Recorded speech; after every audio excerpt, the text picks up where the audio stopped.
নমস্কার বন্ধুরা, Piyali lifestyle with village ফুডে সকলকে স্বাগত জানাচ্ছি। আজকে খুব সহজে বাড়িতে থাকা অল্প উপকরণ দিয়ে প্যাটিস তৈরি করবে। আর এইভাবে প্যাটিসটা খুব সহজে তোমরা করে নিতে পারবে। বিকালে চা কফির সাথে কিন্তু দুর্দান্ত লাগে। তাহলে কীভাবে করলাম চলো দেখে নেওয়া যাক। এখানে এই বাটি মাপে এক বাটি আমি ময়দা নিয়েছি। এখানে 250 গ্রাম ময়দা আছে। ময়দাটা তোমরা কম বেশি করে নিয়ে নিতে পারবে। এই ময়দাটা এক সাইডে নিয়ে একটা বড় বাটি নিয়ে নিলাম। এর মধ্যে আমি ময়দাটা নিয়ে নেব। চামচের 4 ভাগের 1 ভাগ আমি লবণ নিয়েছি। অবশ্য লবণটা কিন্তু স্বাদ অনুযায়ী নিতে হবে। এবার লবণটা এর সাথে ভালো করে মিশিয়ে নিতে হবে। প্রথমে শুকনো উপকরণ এইভাবে ভালো করে কিন্তু মিশিয়ে নিতে হবে, তাহলে কিন্তু লবণটা খুব সুন্দরভাবে এর সাথে মিশবে। 2 চামচ সাদা তেল নেব। বড় চামচে 2 চামচ নিয়েছি। তেলটা তোমরা কিন্তু অবশ্যই বুঝে শুনে নেবে। এই তেলটা ময়দার সাথে মিশিয়ে ভালো করে ময়াম দিতে হবে। এই ময়ামটা যত সুন্দর হবে প্যাটিসগুলো কিন্তু ততটা সুন্দর করে ফুলবে। তো ময়দাটা ময়াম দেওয়া হয়ে গিয়েছে। এবার এই ময়দাটা অল্প অল্প জল দিয়ে একটা ডো রেডি করে নেব। এখানে কিন্তু উষ্ণ গরম জল নিয়েছে। অবশ্যই তোমরা এটা মাখার সময় একটু উষ্ণ গরম জল নেবে। অল্প অল্প করে একদম পারফেক্ট ডোটা আমি তৈরি করে নেব।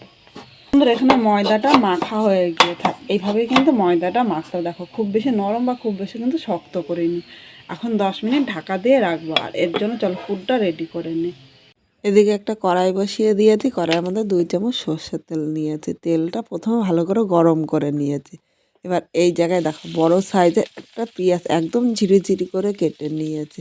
এর মধ্যে পেঁয়াজটা নিয়ে নিলাম। ও এর সাথে আমি একটু আদা গ্রেট করে নিয়েছি। এই জায়গায় কিন্তু অবশ্যই আদাটা গ্রেট করে দেবে, কারণ যখন মুখে পড়বে তখন কিন্তু খেতে ভালো লাগবে। আর বেটে দিলে একটুও ভালো লাগবে না। সামান্য একটু লবণ দিলাম। এখন আদা ও পেঁয়াজটা এর সাথে নেড়েচেড়ে মিশিয়ে 1 থেকে 2 মিনিট এইভাবে ভেজে নিতে হবে। যতক্ষণ না আদার কাঁচা গন্ধ চলে যাচ্ছে ততক্ষণে কিন্তু এইভাবে ভাজতে হবে। এখানে দেখো 2 মিনিট ভেজে নিয়েছে, পেঁয়াজটা হালকা লাল হয়ে গিয়েছে। এখন এর মধ্যে সামান্য একটু হলুদ দিলাম। এই হলুদ দেওয়াতে পেঁয়াজের ভাজার কালারটা সুন্দর হবে। ইচ্ছে করলে স্কিপ করতে পারো, কিন্তু আমার মনে হয় একটু পেঁয়াজের কালার সুন্দর হলে এইটাও কিন্তু খুব ভালো লাগবে। এইভাবে আরও 1 মিনিট আমি কষিয়ে নিয়েছি। এবার এর মধ্যে আমি সামান্য একটু জল দিয়ে দিলাম, নাহলে কিন্তু নিচে দিয়ে লেগে যেতে পারে। জলটা এর সাথে নেড়েচেড়ে মিশিয়ে নিয়েছে। এখন এর মধ্যে একে একে সব গুঁড়ো মশলাগুলো আমি নিয়ে নেব। এই জায়গায় আমি 1/2 চামচ হলুদ নিয়েছি। ও এই জায়গায় আমি দেখো ঝালের জন্য 1 চামচ লঙ্কার গুঁড়ো নিয়েছি। তোমরা যেরকম ঝাল খাবা সেই হিসাবে কিন্তু নিয়ে নেবে। 1/2 চামচ জিরের গুঁড়ো নিয়েছি। ও 1/2 চামচের কম একটু ধনিয়ার গুঁড়ো নিলাম। সামান্য একটু হলুদ নিয়েছি ও স্বাদ অনুযায়ী লবণ নিলাম। একটা মাঝারি সাইজের টমেটো একদম গ্রেট করে নিয়েছিলাম। এবার সব কিছু নেড়েচেড়ে মিশিয়ে আরও 1 থেকে 2 মিনিট কষিয়ে নেবো। এইভাবে অল্প অল্প করে কষালে মশলা কষানো সুন্দর হবে, আর যে কোনো রান্না খেতেও কিন্তু টেস্টি হবে। এখানে মশলাটা কষানো হয়ে গিয়েছে, দেখো মশলা থেকে তেলও ছেড়ে দিয়েছে। এবার এই জায়গায় আমি আলুগুলো আগের থেকে সেদ্ধ করে রেখেছিলাম। অবশ্যই তোমরা কিন্তু সেদ্ধ করে নেবে। হাত দিয়ে এইভাবে আমি ম্যাশ করে নেবো। তোমরা হাত দিয়েও করে নিতে হবে বা গ্রেটার দিয়েও করে নিতে হবে। যেহেতু আলুটা একদম সেদ্ধ হয়ে গিয়েছে তাই আলাদা করে কিন্তু আমার আর ম্যাশ করার প্রয়োজন নেই। এইভাবে হাত দিয়ে আমি সবকটা আলু ম্যাশ করে নিলাম। এখন একদম মিডিয়াম আগুন দিতে হবে, খুব জোরে কিন্তু আগুন দেওয়া যাবে না। মিডিয়াম আগুনে এই মশলার সাথে আলুটা ভালো করে নেড়ে চেড়ে নেবো। দেখো খুব জোর আগুন দিলে নিচে দিয়ে কিন্তু লেগে যাবে, নিচে দিয়ে লেগে গেলে খেতে একদম ভালো লাগবে না। মশলার সাথে নেড়ে চেড়ে মিশিয়ে নিয়েছি। আর 1 মিনিট এইভাবে আমি রান্না করে নেব। আলুটা এখানে দেখো খুব সুন্দরভাবে মিশে গিয়েছে, আর আলুটা কিন্তু কড়াই থেকে ছেড়ে দিচ্ছে। আলুটার পুরটা একদম তৈরি হয়ে গিয়েছে। এবার একটা থালার মধ্যে নামিয়ে নিলাম। এখন এই পুরটা একটু ঠান্ডা করে নিতে হবে। এবার এখানে আমি একটা বাটি নিয়ে নিলাম। এই বাটির মধ্যে আমি 2 চামচ কর্নফ্লাওয়ার নিয়ে নিলাম। তোমরা কর্নফ্লাওয়ার পরিবর্তে এখানে কিন্তু ময়দা দিয়েও করতে পারো। আমি সাদা তেল নিয়ে নিলাম। এই তেলের সাথে কর্নফ্লাওয়ারটা ভালো করে মিশিয়ে নিতে হবে। ব্যাটারটা কিন্তু খুব বেশি পাতলা বা খুব বেশি কিন্তু মোটা করবো না, মিডিয়ামভাবে এই ব্যাটারটা তৈরি করে নেব। এখানে দেখো ব্যাটারটা তৈরি হয়ে গিয়েছে, আর এইভাবেই কিন্তু তৈরি করে নিতে হবে। এবার এই বাটিটা এক সাইডে রেখে দিলাম। এখানে আবার ময়দার বাটিটা আমি নিয়ে নিলাম। এবার ময়দাটা আর একবার মেখে নেবো। দেখো এইভাবে মেখে 10 মিনিট রেখে দিলে ময়দাটা কিন্তু অনেকটাই নরম হয়ে যায়। এবার এই ময়দার থেকে আমি লেচি কেটে নেবো। এখানে দেখো আমি 4টে লেচি করবো। লেচিটা তোমরা কম বেশি করে নিয়ে নিতে পারো। এখানে বড় বড় করে আমি 4টে লেচি তৈরি করে নিয়েছি। দেখো এতে বেশিও নিতে পারো বা তোমরা 3টে দিয়েও করতে পারো, তোমাদের যেরকম খুশি হয় সেরকমই কিন্তু করে নিতে পারো। এখন আমি বেলার জন্য একটা রুটি বেলনি নিয়ে নিলাম। এর মধ্যে আমি উপরে দিয়ে একটু ময়দা ছড়িয়ে দিলাম। ময়দা দিয়ে বেলবো, তোমরা ইচ্ছে করলে কিন্তু তেল দিয়েও বেলতে পারো, তোমাদের যেরকম সুবিধা হয়। কিন্তু আমার মনে হয় তেলের থেকে ময়দা দিয়ে বেলতে সুবিধা বেশি। এবার এইভাবে আমরা নর্মালি যেরকম রুটি করি সেরকমই কিন্তু আমি বেলে নেবো। বন্ধুরা এখানে রুটিটা বেলা হয়ে গিয়েছে, খুব বেশি মোটা বা খুব বেশি কিন্তু আমি পাতলা করিনি। এরকম করে 4টে রুটি আমি বেলে নেব। বন্ধুরা এখানে 4টে রুটি একই রকমভাবে বেলে নিয়েছি। এবার এই রুটির উপরে আমি যে ব্যাটারটা তৈরি করে নিয়েছি, দেখো এখানে আমি 1 চামচ ব্যাটার নিয়ে পুরো রুটিতে এইভাবে নিয়ে নিলাম। এবার চামচের পেছনটা দিয়ে আমি পুরো রুটিতে এইভাবে লাগিয়ে নেব। আমি চামচ দিয়ে করছি, তোমরা ইচ্ছে করলে এটা কিন্তু হাত দিয়েও করতে পারো। এবার এর উপর দিয়ে আমি একটু ময়দা ছড়িয়ে দিলাম। উপর দিয়ে আমি আর একটা রুটি নিলাম। এইভাবে পরপর 4টে রুটি আমি সাজিয়ে নেব। যতবার রুটি দেবো ততবারই কিন্তু এই ব্যাটারটা নিয়ে এর মধ্যে ভালো করে লাগিয়ে নিতে হবে। বন্ধুরা এরকম করে 4টে রুটি পরপর দেখো সাজিয়ে নিয়েছি। এখানে 4টে রুটি নিয়েছে, তোমরা এর বেশিও নিতে পারো বা কমও নিতে পারো। এবার এরকম দেখো ভাঁজ করে নিলাম। এই ভাঁজ করে এইভাবে হাতে হালকা একটু চাপ দিয়ে নেব। এবার প্রতিটা ভাঁজের মধ্যে কিন্তু আমি দেখো এই ব্যাটারটা নিয়ে নেব। যতগুলো ভাঁজ দেবো ততগুলোই কিন্তু এই ব্যাটারটা দিয়ে এইভাবে নিয়ে নিতে হবে, তাহলে এটা খুব সুন্দর আটকাবে। এবার এর উপর দিয়ে আমি আবার একটু ময়দা ছড়িয়ে দিলাম। দেখো এটা আবার নিয়ে নিলাম, এরকম করে একটু চাপ দিয়ে নেব। এখন এর উপর দিয়ে আবার একটু ব্যাটারটা নিয়ে ভালো করে লাগিয়ে নেব। এইভাবে ব্যাটারটা দিলে কিন্তু তাহলে গা থেকে ছেড়ে দেবে না। ময়দা ছড়িয়ে নিলাম, এইভাবে চাপ দিয়ে নিলাম। এবার এই পাশটা এর উপর দিয়ে চাপ দিয়ে দিলাম। সুন্দর তৈরি হয়ে গেল। এইভাবে হাত দিয়ে একটুখানি চাপ দিয়ে নেব। এটা আমরা বেলে নেব। এইভাবে একটু বেলে নিচ্ছি।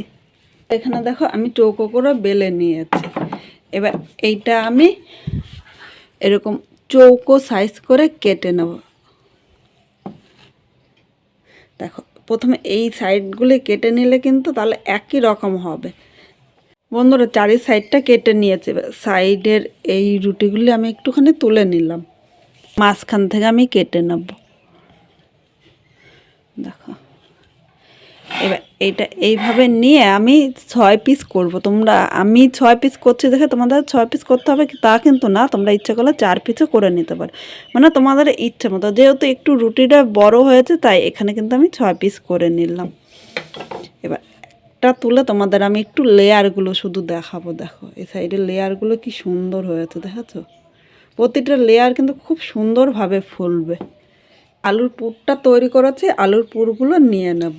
তবে আগে আমি আলুর পুরটা সাজিয়ে নেব, তাহলে কিন্তু আমারও সুবিধা হবে। এর পুরের চারিপাশে এইভাবে দেখো একটু আমি যে ব্যাটারটা তৈরি করেছি হাত দিয়ে লাগিয়ে নিলাম। হাত দিয়ে লাগিয়ে নিলে খুব সুবিধা হয়। আমি হাত দিয়ে করছি, তোমরা বিরাজ দিয়ে বা তোমাদের যেরকম সুবিধা হয় সেরকমই কিন্তু করে নিতে পারো। এবার তোমাদের একটা আমি দেখিয়ে দিচ্ছি।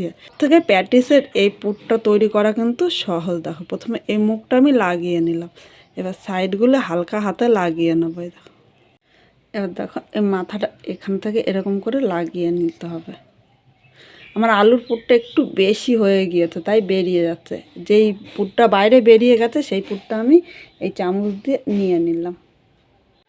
সব থেকে সোজা এই প্যাটিসে পুরটা তৈরি করা। এই চারিপাশটা এইভাবে লাগিয়ে নিলাম। দেখো একটা প্যাটিস আমার তৈরি হয়ে গেল। একইভাবে আমি বাকি প্যাটিসগুলো তৈরি করে নেব। প্রথমে এই 2 মাথা এক জায়গায় করে নিতে হবে। সাইডটা লাগিয়ে নিলাম।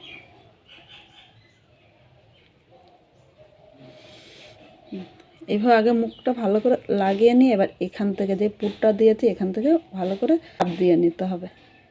বন্ধুরা এখানে সব কটা প্যাটিস তৈরি করা হয়েছে, দেখো কি সুন্দরভাবে তৈরি করে নিয়েছি। এইভাবে তোমরাও কিন্তু খুব সহজে তৈরি করে নিতে পারবে। এটা বানানো যত সোজা, খেতে কিন্তু ততটাই টেস্টি হয়। চলো এই প্যাটিসগুলো এবার আমি ভেজে নেব। এখানে কড়াইটা বসিয়ে দিয়েছি, এবার কড়াইয়ের মধ্যে আমি সাদা তেল নিয়ে নিলাম। এবার তেলটা মিডিয়াম গরম করবো, খুব বেশি গরম করব না, কিন্তু খুব বেশি গরম করলে যখন আমি প্যাটিসগুলো দেবো উপর দিয়ে লাল হয়ে যায়। তেলটা মিডিয়াম গরম হয়েছে, এবার গ্যাসের আগুনটা একদম আমি লো করে দিলাম। এবার এর মধ্যে আমি প্যাটিসগুলো নিয়ে নিলাম। প্যাটিস কিন্তু একসাথে ভাজা যাবে না, তাই এখানে প্রথম আমি 3টে নিয়েছি, আর বাকি যেই 3টে আছে এই 3টে কিন্তু আমি পরে ভাজবো, কারণ একসাথে ভাজতে গেলে কিন্তু ভালো হবে না। এবার মিডিয়াম আগুনে একটু সময় ধরে ভাজতে হবে। মিডিয়াম আগুনে একটু সময় ধরে ভাজলে তাহলে প্রতিটা প্যাটিস কিন্তু খুব সুন্দর ফুলবে, আর ভিতর থেকে একদম খাস্তা হবে। এইভাবে মাঝে সাথে নেড়ে নেবো, তাহলে সব কটা প্যাটিস কিন্তু সমানভাবে হবে। জোরে কিন্তু আগুনটা দেওয়া যাবে না, তাহলে উপর দিয়ে লাল হবে আর ভেতর দিয়ে কাঁচা থাকবে, তখন খেতে একদম ভালো লাগবে না। এইভাবে আমি 2 থেকে 3 মিনিট হালকা লাল করে ভেজে নেব। বন্ধুরা মাঝে সাথে এইভাবে উল্টিয়ে পাল্টিয়ে দিতে হবে কিন্তু। আর এটা পুরোটাই কিন্তু মিডিয়াম আগুনে ভাজবো। আবারও বলছি আমি, এটা কিন্তু মিডিয়াম আগুনেই ভাজতে হবে, খুব জোরে কিন্তু আগুন দেওয়া যাবে না। বন্ধুরা মিডিয়াম আগুনে দেখো হালকা লাল করে ভেজে নিয়েছি, আর এইভাবে ভাজলে পুরো প্যাটিসটা কিন্তু খুব সুন্দরভাবে ভাজা হবে। এবার এই প্যাটিসগুলো আমি তুলে নেবো, আর যখন তুলে নেবো একটু গ্যাসের আগুনটা মিডিয়াম টু হাই করে দেবো, তাহলে এর মধ্যে কিন্তু তেলটা লেগে থাকবে না। এবার এই প্যাটিসগুলো আমি তুলে নিচ্ছি। একইভাবে এই বাকিগুলো আমি ভেজে নেব। বন্ধুরা এখানে সব কটা তৈরি করে নিয়েছি। কটা প্যাটিস দেখো কি সুন্দর হয়েছে, আমি তোমাদের দেখাচ্ছি। দেখো তোমরা এই শব্দ শুনে বুঝতে পারছো কতটা মচমচে ও খাস্তা হয়েছে। এর মধ্যে আমি নিয়ে নিলাম। দেখো শব্দ শুনেই তোমরা বুঝতে পারছো প্যাটিসগুলো কতটা খাস্তা হয়েছে। আরেকবার দেখিয়ে দিই, দেখো কি সুন্দর খাস্তা হয়েছে। এবার একটা প্যাটিস আমি তোমাদের ভেঙে দেখাচ্ছি, দেখো কতটা মচমচে হয়েছে। শব্দ শুনেই দেখো একদম খাস্তা হয়েছে। এইভাবে করে দিলে কিন্তু প্যাটিসটা দারুণ লাগবে, আর ভেতরে পুরটা তোমাদের দেখাচ্ছি, এই দেখো। তাহলে আমার এই প্যাটিসটা কীরকম লাগলো অবশ্যই কমেন্ট করে জানাতে কিন্তু হলো না। নতুন কোনো বন্ধু আমার এই ভিডিওতে দেখতে আসলে ভালো লাগলে একটা লাইক শেয়ার কমেন্ট করে সাবস্ক্রাইব করে পাশে থাকো, যাতে নতুন নতুন ভিডিও আপলোড করলে সবাই আগে নোটিফিকেশন আপনার কাছে পৌঁছিয়ে দেয়।